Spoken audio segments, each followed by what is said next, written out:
हरियाणा की हर अपडेट के लिए बेल आइकन दबाएं और सब्सक्राइब करें STV हरियाणा न्यूज। वहीं प्रदेश के मुख्यमंत्री मनोहर लाल ने गुरुग्राम के PWD रेस्ट हाउस में Haryana enterprises and employment policy 2020 को लेकर आयोजित की अध्यक्षता की है और इस बैठक में डिप्टी सीएम दुष्यंत चौटाला भी मौजूद रहे। इस बैठक में प्रशासनिक अधिकारियों के साथ उद्योग जगत के दिग्गज भी वीडियो कॉन्फ्रेंसिंग के जरिए बैठक में जुड़े। बैठक के बाद सीएम मनोहर लाल ने कहा कि उद्योग पॉलिसी का ड्राफ्ट तैयार कर लिया गया है। हरियाणा दिवस यानी 1 अक्टूबर से उद्योग पॉलिसी लागू की जाएगी। सीएम मनोहर लाल ने कहा कि सरकार हरियाणा के युवाओं को रोजगार देने के लिए संकल्पबद्ध है। हरियाणा के 75% युवाओं को रोजगार देंगे। उद्योगपतियों ने हरियाणा के युवाओं को रोजगार देने पर सहमति दी। साथ ही सीएम ने कहा कि जल्द ही हरियाणा के युवाओं को स्किल डेवलपमेंट की ट्रेनिंग दी जाएगी। कृषि बिलों पर बोलते हुए सीएम ने कहा कि कांग्रेस कृषि बिलों पर भ्रम फैला रही है। हम किसानों के हितों के साथ खिलवाड़ नहीं होने देंगे।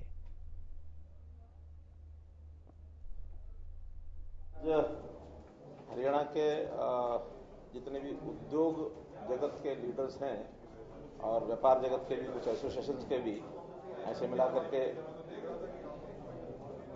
20 ऐसे एंटरप्रेन्योरशिप के बिग लीडर्स वो आज आए थे।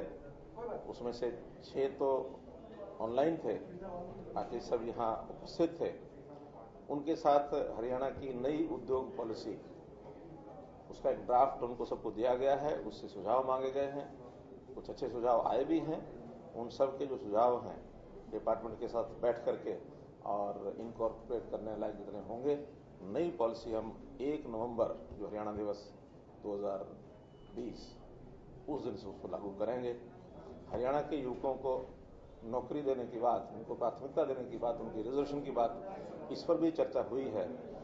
कुछ सुझाव आए हैं और खास करके हरियाणा का युवक पढ़ा लिखा है, स्किलिंग का एक सुझाव जरूर आया कि उनको अच्छी स्किलिंग दे करके ताकि उनका बिहेवियर, उनका एटीट्यूड उद्योग में प्राइवेट नौकरी की तरफ आगे बढ़े। तो इस नाते से इसके ऊपर सारी योजनाएं बना करके और हम हरियाणा के युवा को कैसे ज्यादा नौकरी मिले इसके प्रावधान करेंगे। किसान का हित ये हमारे लिए सर्वोपरि है। प्रधानमंत्री जी ने कहा कि किसान की आय किस प्रकार से डबल हो, तो डबल आय के लिए बहुत से प्रावधान किए गए हैं, बहुत सी चीजें लागू हो गई हैं, बहुत सी चीजें लागू करनी है।